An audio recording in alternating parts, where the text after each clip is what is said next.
En fait, nous sommes à Grand-Bourg, je vous le rappelle. Le quartier où il y a, le quartier, je peux dire, qui est le fief du litige foncier ici à Hambourg, le quartier le plus confisqué par les autorités de la commune. Nous sommes dans un espace approprié par un certain Imam Khan, qui n'est pas dit quartier, qui dit que l'espace lui avait été attribué depuis 1998 par le préfet de l'époque.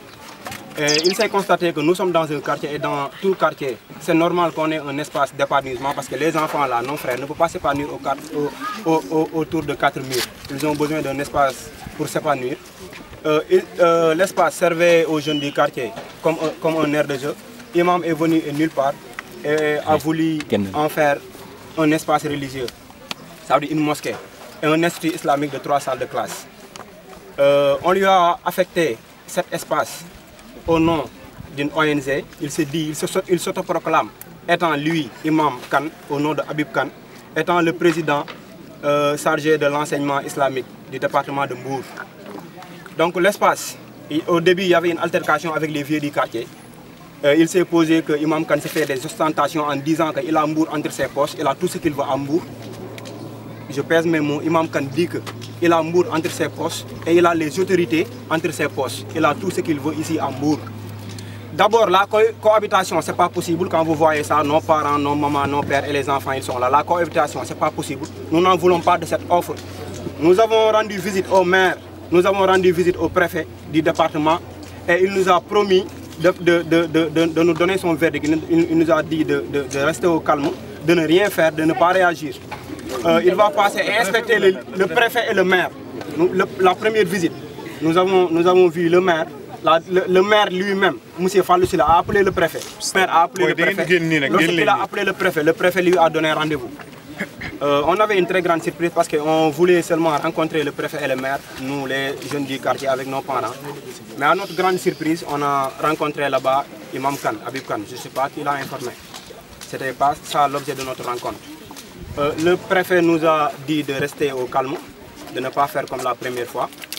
Lui, étant autorité, étant le premier représentant du président de la République ici à Hambourg, il va essayer de réagir et essayer de trouver un compromis. Tel n'est pas le cas parce que le lundi qu'il avait promis, lui et le maire, de passer visiter les lieux, il ne l'a pas fait.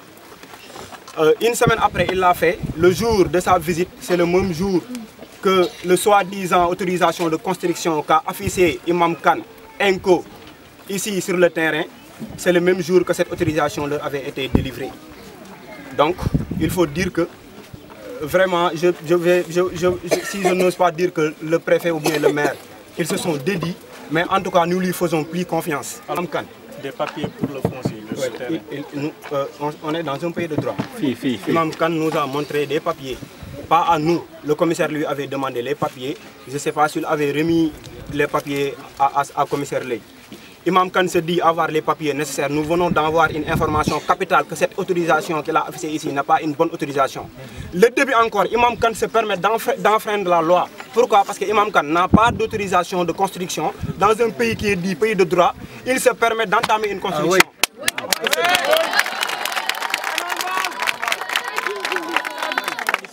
Le terrain au large, ça servait d'aire de jeu aux jeunes, comme je l'ai dit. Mais le terrain est scindé à deux.